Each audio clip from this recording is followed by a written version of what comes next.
No, are the cameras on? The cameras are on. I can't. I was going to say, I was making a deal with you guys. It would be way better, but. All right, Ryan. I was going to say, I'll make a deal with you that if you guys don't film me walking in and walking out, I'll answer. I won't give you coach speak for the first 3 questions. Is that fair? All right, so I just got a brief opening statement. Hope that's okay. First of all, just want to make sure that we honor and celebrate National Girls and Women's in Sports Day. A great Huskers event today that my wife came in for, and it's really one of the great things about being here is just the opportunity to see other sports. You don't get that in the National Football League, and elite match last week, watching our women's tennis team play. And so I look forward to being a part of the campus community and watching with my son and my 2 daughters and my wife all the women athletes here on campus as they excel in their craft. And so a great day to support Title IX and all that it's done for athletics. I'm obviously excited today to support a Black History Month, the beginning of Black History Month, and obviously support that within our team as well as on campus. Want to wish the best of luck to the 4 players, the 4 former Huskers that are going to play in the Super Bowl. I had a chance to text back and forth with Ndamukong Suh the other day, Cam Jurgens, Jack Stoll, and DiCaprio Boodle in Kansas City. So excited for those guys. Probably a dream come true. And finally, I tweeted it out yesterday, but really honored that Coach Osborne has agreed to be the keynote speaker at our spring clinic. Just having a chance to visit with him a few times, the amount of football that he's willing to give up to people will be amazing. So it'll be a great clinic. And finally, I just want to just say it's been a privilege getting to know this team. Really, really cool guys on this team. Change is always hard. A new coach is always really, really hard, right? There's this period of, why are we doing this? Why are we doing that, man? But I'm really proud of the way that they're working. They're working really hard, both on the field and off the field. A couple of things I want to highlight from the fall, and this is a credit to Dennis and Andrea and the previous coaching staff, but most importantly, the players. Our fall cumulative GPA for the guys that are returning was 3.124. I think anytime you have a football team that's over a 3.0 GPA, you have a really good culture. 61 of the 98 returning players were a 3.0 or better in the fall. 32 of those guys got a 3.4. 58 Nebraska football players were named to the fall academic All Big Ten team. In November, the Nebraska football NCAA graduation success rate was reported at 92%, which is the highest in school history. So I think Dennis LeBlanc and his team, they do a fantastic job, and our players are committed to excellence both on and off the field. So with that, I'll answer your guys' questions. Can you breathe now a little bit?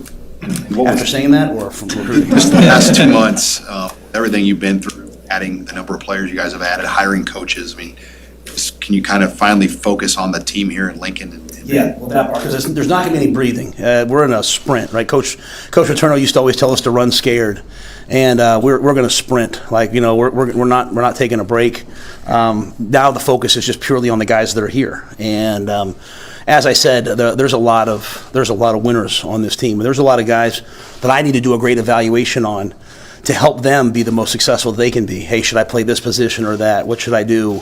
I gave the coaches a couple days off here, but I'm here right now. I'll be here all week, and from here on out, we're working on 2024s, we're working on 2025s, but most importantly, to your point, working on this team and getting ourselves ready to be in a good place for spring ball. Yeah, the game of college football changed while you were in the NFL with the transfers. What's your opinion of the portal now that you've been through it? 2 months or whatever. I think the transfer portal is a great thing for young people to control their destiny. Like many other modalities, it gets ruined sometimes by adults. I think more players are probably told to transfer than actually decide they want to transfer. But if a kid's not in the right spot, he should have a chance to leave and have a chance to play right away. I don't like tampering that can sometimes go on where a kid's happy and people are coming in. I'm afraid when the COVID 6 year is over, the impact of it on kids' academics. Sometimes they're 15 credits away one place and they leave, and the new school says, and then now all of a sudden they're 50. But that being said, it's been good to us. We don't want to be the hugest transfer team. We want to recruit high school student athletes. We want to watch them develop over 4 or 5 years. But if someone's somewhere else and they really, love Nebraska and think this is the right place for them, then I want them to be here. And if a young person really wants to get on the field and they don't think they can get on the field for us and they have a chance to want to go somewhere else, I want to support them in that. So I'm very kind of student athlete centric. I want each kid to do what's right for them. I don't want them to run away from adversity, but I want them to make a great decision about their future when the time comes. Matt, we saw the work that your staff did in putting this class together and the transfers together, and even heard from them, from Coach Knighton the other day, about the competitive spirit within the staff to want to outwork another position group. How do you go about following that environment that allows for those guys to compete not just with other schools but with each other? Yeah, I didn't really love it when he said that, to be honest with you. To me, great teams are built on two things: relationships and standards. And so we have a standard. The standard is to work really, really hard. So I know what he means by I don't want competitive where it's like, hey, I want to sign more guys than you, because that leads to bad teams. That leads to coaches taking guys as favors. Everybody that we bring in is brought in by the entire staff. That being said, I do like the fact that we're still old school, where a lot of teams are flying in somewhere and they'll go see 3 or 4 schools in that area. We're going to go try to affect high schools. We're going to go see 8, 9, 10 high schools. Marcus Satterfield was in Denver working on 2024s in Colorado, and as he was kind of driving by a school and it wasn't on his list, so he called the coach, said, hey, can I come in? And as he's talking to the coach says, hey, listen, I got this kid that's under the radar that no one really knows about. And I think some people are recruiting him, but I think we're missing out on him. And, he signed today. DeAndre signed today. And, he hits all the metrics that we look for. He's, 10'6". He's smart. He's big. And so, to me, the reason why you go out and see as many schools as you do is so that when people do have a transfer, when they do have an under-the-radar guy, they pick up the phone and call the University of Nebraska because they know that they have relationships with the coaches. Yeah, you got a good taste of it leading up to the early signing period, but is there anything that kind of opened your eyes or maybe reaffirmed your notion going through this thing the full couple months now about Nebraska and the position that you hold? Yeah, Nebraska, we should recruit well. We will always probably appeal to a certain mindset. It has to be someone who really likes football. Has to be someone who also wants to go to school. Has to be someone that wants to be developed on and off the field. It has to be someone who likes to work. But the brand itself, the fan base, the town, the city of Lincoln, and the facilities, I think a lot of those things are unparalleled. They're unmatched. And so, we should absolutely recruit well every year. Matt, how do you feel about where your scholarship numbers are at, just overall, and also position-wise? Are there any spots where you feel like you still have spaces to fill, or how do you feel about it? Yeah, I'm very hesitant to talk about positions where we have spaces to fill. Sometimes I hear people talk. I think we all have to be very careful about talking about, well, they're really bad at this position, because these kids are still 18 to 22. They're not NFL players, right? So they're developing. So I can't comment on positions yet. Because I haven't coached them. I think after the spring, like I said, I think there's probably a lot of guys. I have 2 guys that played for me in college that are playing in the Super Bowl. Hassan Reddick, and he's gonna play edge, what they call edge now, outside backer, DN. He didn't come to college as an outside backer. I have Sean Bradley, who unfortunately is on IR right now, but he's a linebacker. He wasn't a linebacker in high school. So some of the real magic that I think good staffs do is they find the right position for players. Like, hey, you know what? You're a good DN, but I think you could be a great tackle. You're a good outside backer. I think you could be a great fullback maybe. So I think that's part of our magic. In terms of scholarship numbers at positions, we're still not where I would want to be on the O-line. I'd like to always be at 16 scholarship offensive linemen. Watching some of the non-scholarship O-linemen move, they look like scholarship O-linemen at places I've been, but I haven't seen them play, so I have to watch. But that's one area probably to me. We're probably, obviously we're over on scholarships right now. There's so many new rules now that allow you to do some things to get there, so we'll work on that as we go. We've kind of remade the team, and I think the team that's here, they're remaking themselves in the weight room right now. A lot of guys look significantly different to me just after a couple weeks. Hey, Matt, are all 11 transfers here for you guys? There's no one that's not here. So is there someone you're thinking of? I just wanted to make sure that all Yeah, 11 everyone's here. were Yeah, everyone's here. Yes, and then you took 3 from Georgia, and you've got the connection to Fran Brown there. How much did that help you kind of get some insight on some of the young men you brought in from Georgia? And did you anticipate getting 3 Georgia Bulldogs from the portal like the way it played out? Yeah, not really. Obviously they played till late, so they had a limited window because those guys all went into the portal after, except for Eric, after it was over with. But yeah, Fran, as I get older, guys who've coached for me now go on. Fran was, a GA, then a position coach, and now he's really one of the top assistants in the country, should be a head coach and will be a head coach. And, as guys were going in, hey, coach, this is a guy that fits you. He kind of knows how I am, the way I want to do things, the process that we'll want to have, the character of the guys that we want, the work ethic. So he was able to tell me about them and then also tell them about us and what we're doing here, and then kind of let us recruit from there. A guy like Eric, Jake Peets, who I worked with, was a Nebraska alum. He had him at LSU, or had gotten there as he was leaving LSU. So even guys that had played with some of these guys who I coached in the NFL were able to kind of speak on them. So I think a big thing is, as you bring transfers in, is why are they transferring? Why do they want to be here? And I think all those guys, to me, they're really good players, and they have a chance to help us. But they also have the right mindset to play, at Nebraska. Now that the class is all set, what do you like about it? What comes to mind first when you assess it in totality? Yeah, I think we just got, not kind of like as you're out there in the world and people say, oh, Nebraska, can you can find big, strong guys. Can you find speed? Like, just in state, you're not going to find anybody faster than Malachi and Jalen. The speed's there. Bryce Turner's as fast a kid as there is in the country. So I like that part of it. But I like each player for who they are. I like the, I first got here, I think the previous staff did a really good job with the big guys, the O-linemen. And then you guys kind of know I'm going to kind of be numbers based. Like when I don't know, I do know that track times and triple jumps and 40-yard dashes, that doesn't mean you're a great football player.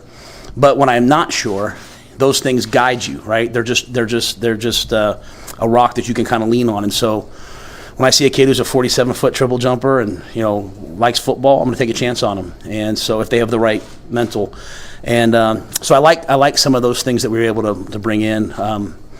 I had a lot of success over the years bringing guys in who are fast and finding the right position. And so for us to increase our team speed, I'm not saying the previous team was slow, but just to bring in that level of speed to me is really important. And then we brought in some size and, O-linemen, you have to grow them. It takes a little time with them. They have to get in the weight room. But I like the group that we brought in. Hey, Matt, based on what you said a moment ago, it might still be a little too early to ask this question, but Trev, like 3-4 weeks ago, was talking about how important it is for this program to play complementary football. And I'm curious, based on the personnel guys you have in the locker room now, how does the personnel fit what Tony wants to do on defense? How does that fit the offense wants to do and vice versa?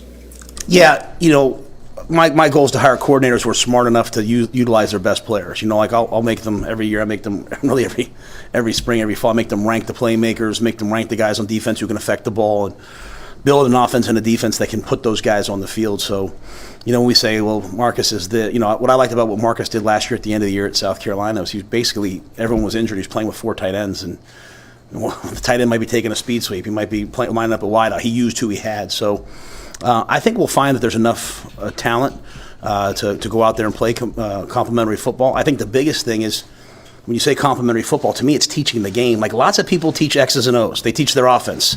They teach their defense. Teaching the game really matters. Great defenses to me. When the other team scores, when our team scores, they answer a score with a stop. And so when we start realizing like bad teams, like they're not connected, the defense is yelling at the offense is yelling at the defense. When we understand field position, we understand the kicking. You want to see a bad team, a team that has, and I was a walk-on, and I'm all for walk-ons playing on special teams, but when there's only walk-ons on special teams, it means that they don't understand, the scholarship guys or the starters don't understand, hey, I should affect the game.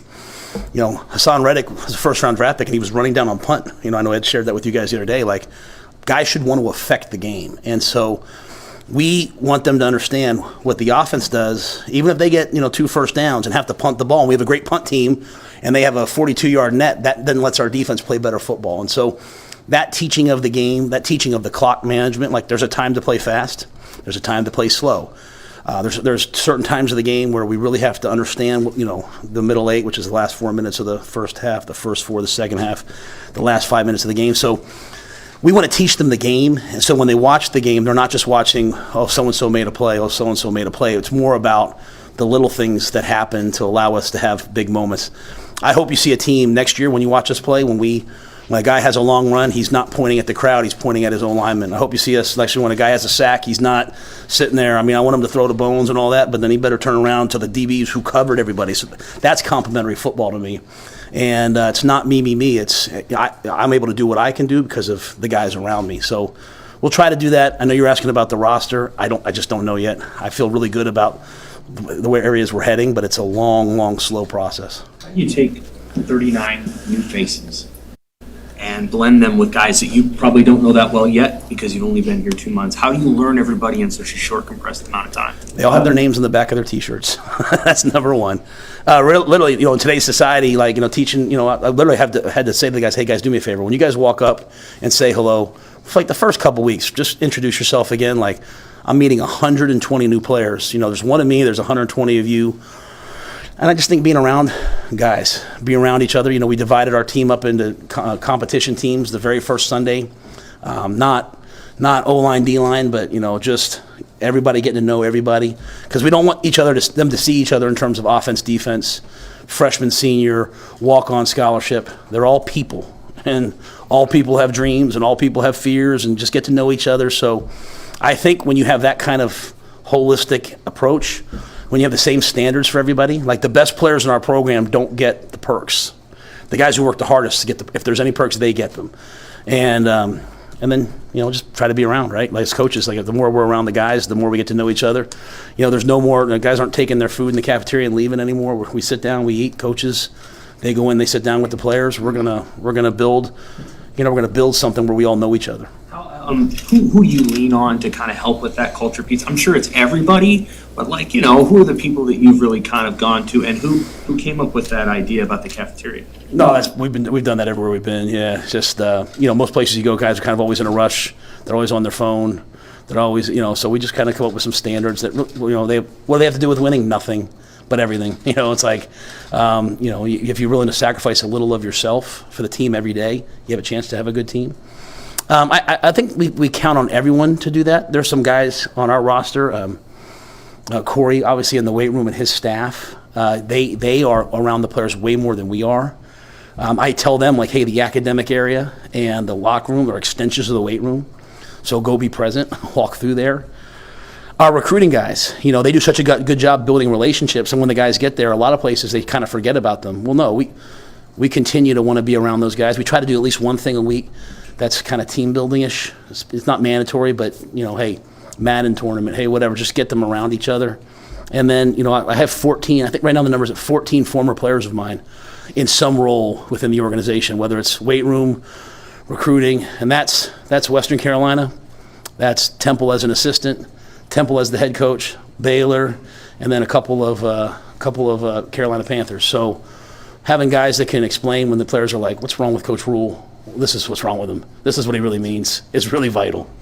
What do you see in terms of ability with Eric Gilbert, and what are your hopes for him athletically and personally to be able to thrive in this program? Yeah, I just think, he's as talented a player as there is. Okay, so he's a player. What we want to do is, with all of our players, I want him in 10 years to say his life is better for having played for us at Nebraska, right? That's all I care about with all these guys. So what that means for him, I'm just getting to know him. I want him to have elite success in the classroom. I want him to go be involved in the community. I want him to have great relationships, and I want him to go play well in football. If Eric gets on the field for us, football for him comes naturally, but we're going to push him to be the best that he can be. And so I think there's a lot of talent there. But with a lot of these guys, there's a lot of talent. We just have to harness it and help them develop it, get them on the field, get them to trust us, and then turn them loose. You mentioned Corey Campbell earlier. What made him the right man for that job? Oh, I mean, Corey's elite since the day I first met him at Baylor. He's unbelievably demanding. But people, players either sometimes they either feel like you're for them or against them. He can hold you really, really accountable, and they still know he's for them. But he's also really knowledgeable, right? He understands all the science of what he does in the weight room. I mean, I want us to be a place that's on the cutting edge of everything, sports science wise, player development wise, recovery wise. That's what this new building, the Go Big project, is going to allow us to do. But the people have to match the functionality, right? Like, and so Corey has that, and he built a staff of guys. Like, we have a physical therapist as part of our weight room staff, so we have, one of the greatest gifts we can give our players is health. We have the right knowledge base, because I don't know anything about the weight room. I don't know anything about periodization, so I need people that are experts that I can trust, who also have my mindset about culture and about development, and Corey has all of that. Corey's another former walk-on my staff, too. There's a bunch of us that had to fight our way for everything. Sorry, Amy. Sorry for cutting you off. With all of the assistants that we've gotten the chance to know so far, the word that keeps coming up with them is how this staff is like a family. How does that manifest from your perspective? Well, I saw what Ed said. I try to listen to the coaches' press conferences. A, so sometimes we make fun of them for something they said, or B, so, but Ed, who no one's ever loved the press conference more than Ed. Let me just say that, okay? But Ed, I thought when he talked about family the other day and about being at Adam's wedding and about the funeral, former player and former assistant that passed away for us, I actually screenshotted that and I sent it out to the whole staff. Because there's so many of us that have been together for such a long time and some of us, like Philip, I saw Philip 14 years or 10 years ago. I haven't seen him in 10 years, right? But there's these connections, and I also hired a defensive coordinator I never worked with. It's not like I'm just hiring people I know. Like, I want everyone in our organization, on our staff, to understand that family is, for us, family is not blood. It's the decisions we make every day to protect each other and to push each other and to advocate for each other. And so it can be little things. It's Terrence Knighton's son, Jameer, has his first 8th grade basketball game, and I show up to cheer him on, right? Because, I want him to know, hey, Jameer, thank you for moving across the country. Like, the impact of this is an unbelievable opportunity, but the sacrifice of our spouses and the sacrifice of our kids is, my kids just moved 3 years ago, and now they got to turn around and move again. And even though they're coming to a wonderful place, it's still hard on kids. So when my coaches see my kids and they hug them like they're their own, A, I think that has a great impact on our players, but B, we become like family. And so I really mean it when I say that I want our players to say their lives are better for having been there, but I also want all the coaches who coach for me to say the same thing. Like, you know what, working for Coach Rhule was working for Matt was a great time in my life, and my life is better for that. And that includes their families too. So we work really hard. We're really honest with each other. It's not easy. The camera's killing me. Sorry. It's not easy to work here. The standards are high. Like, you guys have done a really nice job making a big deal about Ed going around. And I think Ed's doing what we've always done. Like, going to 8 schools a day in the state of Nebraska is the bare minimum. We're not doing something special. We're not like, oh, wow, look how hard they work. We're just doing our jobs. We're showing up and doing our jobs. Stopping at a high school and them having a cup of coffee, and the special education, special needs students are giving away coffee and taking a picture with them, that's called being hardworking. And the people of Nebraska work way harder than us. That I know. I've been to some small towns. I've been to the cities now. I've seen people in the state. You guys work hard. So we're not going to celebrate ourselves for working hard. We're going to celebrate ourselves for having a purpose where we're trying to help young people have better lives. That's really what's important. The working hard is because we want to win too. Expanding on that value of family, how are you taking your family aspect of the staff and carrying it over into the community, both with Nebraska athletics and Lincoln, Omaha area too? Well, Nebraska athletics is just getting around the student athletes, right? So I'm sitting in the lunchroom the other day, and Omar's talking to a couple of the young ladies on the women's tennis team, and I'm talking to them, and a couple of football players are sitting with us, and I believe her name's Sam. She's a senior from Miami. She's like, we're playing today at 4. You guys coming? Yep. So we went and watched them. Now, first of all, I love college tennis. It's one of the great things. I mean, it's one of the great sports to go watch because there's a lot of action going on. But I think there was 27 football players there. There's the coaches are there. Trev is there. And we're supporting. You know what I mean? Like, it's way easier to play when you got coaches screaming like, let's go FISA. Let's play better. So, we just we're not going to take ourselves too seriously. We're not celebrities. We're coaches, right? We coach a game, just a game. All right, and so. We're going to be there to support the other student athletes. We're going to be there to support the students on campus. Any way that we can help within the community, we're going to do it. Not because it's our job, but because that's what good people do. And there's a lot of other good people that just Twitter doesn't recognize them, that do way more than we do. What do you hope your quarterbacks accomplish before spring camp? You didn't lose any of them. Yeah. They're all back. Right. That's a lot of them. Right. And so what are you kind of hoping to see from them as leaders and as culture developers when there's so many of them and there's so many players to get to know? Yeah, I think one of the things I'm trying to teach the team, because sometimes we can always be very outcome based. Like, I want to go to a bowl game next year. It's like, oh, just worry about today. The other thing is, I worry about the team, and I'm going to worry about these guys. Just if everybody just gets 1% better every day, if the best way to improve the team is to improve yourself. So that model of, hey, just improve yourself, and then other people will follow you. So, like, if quarterbacks are going to have voluntary throwing on their own, and they show up 5 minutes early and they're prepared, and then that will have an impact on everybody else. What we don't need is a bunch of guys, like, we don't need every highlight video with people talking, right? We just need people doing. Christian McCaffrey said something to me great one time. He said, we just need to play loud. Like, everyone wants to talk, just play loud. And so the quarterbacks, to me, they can just be serious about themselves, academically, athletically, and in the community. They can be the same guy when the coaches aren't around as when the coaches are around, and that sends a real message to the team. And then, when they know everybody's name on the team, and they know the people that work in the cafeteria's names, and then they become someone that people want to follow. And so I like the group. We have a couple guys that won't be able to do spring because of their shoulders, right? Logan and Casey won't be able to do that. There'll be a time here soon where we'll start working on football. They've got to learn a lot of X's and O's and a lot of different things. But right now, I just want them working on themselves. And invariably, they have enough charisma that people will follow them. Take one or two more. Since the last time we talked to you, Xavier Betts and Isaiah Garcia Castaneda were added to the roster. What made you feel good about that after you talked to them? Yeah, they didn't go in the transfer portal on me. They had done that before, so I had no real issue with that. Like I said, I'm going to take everything on a case-by-case basis. Jeff Nixon, who worked with me, was a high school teammate of mine, worked with me, and his son played on the team, called me about Xavier. I didn't know who Xavier was. And so I talked, I just met with him. I love Xavier Betts. And I don't love Xavier Betts because of who he is as on the football field, because that's what's wrong when people think you only love him. I love who he is as a person. I like getting to know him. I like that, I appreciate, he texted me happy birthday yesterday. Okay, that means something to me. So I like who he is as a guy. I'm rooting for him. I'm anxious to see him kind of get back on the football field and do well in the classroom. So I'm anxious to not just give him a chance, but to be an advocate for him. Like, my son's 18. He's trying to figure out what he wants to do for the rest of his life. I want him to go places where they has people who, they don't entitle him, they don't enable him, but they advocate for him. So we'll do that for Xavier. And then, Isaiah, he just reached out, and I was like, let's give him a chance. Give everybody a chance, and then go through the spring, and then people are going to see the standards and how we do things, and they'll either decide that they want to do it or not. But it hadn't gone on the portal on me, so it really didn't affect me. Matt Rhule, how did you get him, and what can he bring to this team, not only from a skill perspective, but also with his experience just being valuable in the locker room? Yeah, he's caught a ton of balls, and he's been through 2 coaching staffs, so he's had to learn a lot of offense. I'm excited about him as a return man, but he's a guy, his stature, people will think he's an inside receiver, but you watch him in the ACC, he's playing outside, he's playing inside. He's a guy that can, move the chains on third down.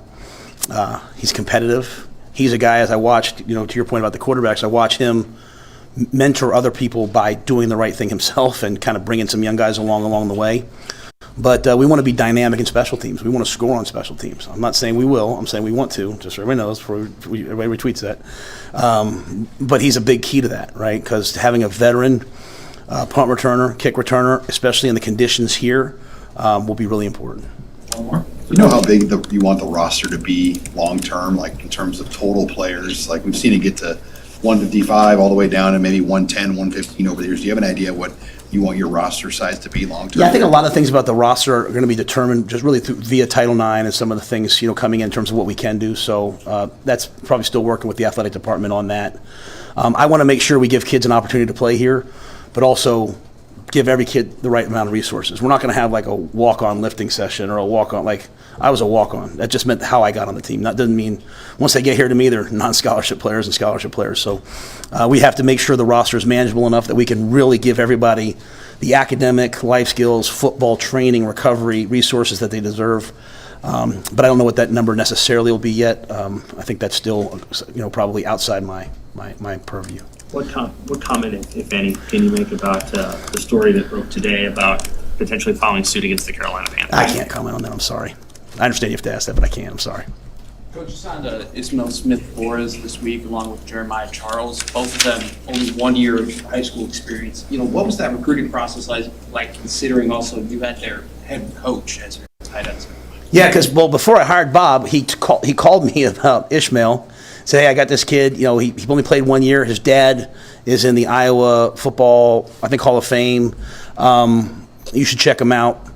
And then, you know, kind of got to the end of the December period. Hadn't really done much with him. When Bob came, he showed him to us, and we were like, holy smokes, you know. And you know, he's visiting Iowa, he's visiting Rutgers. It seemed like with his dad, you know, that might be a hard one, but with Bob there, maybe. And so, you know, he was coming on a visit. We went down to watch him, you know, play basketball. And we stopped by Bob's house beforehand, and his son was there, and his wife and daughter, and they were like, oh, Jeremiah still hasn't signed anywhere yet, and he had gotten an offer, and Jeremiah, I think, triple jumped like 47, had an unofficial 51. So those numbers always make me kind of wake up. And we kind of walked in the gym. I looked down, looked like he was about 6 foot, 6'1". And then the game began, and my man just started dunking on everybody. And I was like, holy smokes. And I'm like, Coop. And Coop's like, I see it, Coach. And then Coop walked out, and I was like watching his film. And it's one of the benefits of the first year. Like, recruiting used to be that, you guys remember this, they used to wait till everybody's senior year. You watch their senior tape, watched who they were as 17-year-olds, and then you projected who they were going to be as 22. Now we're watching like 14-year-olds sometimes. And I don't know what you guys were like at 14, but I wasn't very coordinated. So, you know, I think there's like the last couple of years in the draft, where was I going to? Where were I looking? I was looking for guys at Northern Iowa, North Dakota State. Like, I went to North Dakota State to see 2 first-rounders. And so how do those guys end up there? Well, sometimes guys just, they develop a little bit later. You know, they hit maturity a little bit later. So I want to be a team. We want to recruit the top players in the country, but I never want to not look at guys' senior tape, because guys are going to pop their senior year. Sometimes they play 1 year. Sometimes, so I think our third guy that only played 1 year of football, and it's just kind of a cool story. But you know, Bob certainly had a lot of influence in that. But those guys also came here and fell in love with the university and the opportunities on this campus. Okay. Anybody else? Hey, yeah, birthday. So what do you? Oh, a guy like you had it happen. What do you do for your birthday? Do your kids get you presents? They sent letters. They're not here, so they're still back in Charlotte. Okay. My wife flew in for the Huskers event and for my birthday, and we went to Dish downtown. Elite restaurant in this town. I don't know if you haven't been there. Go. Thanks.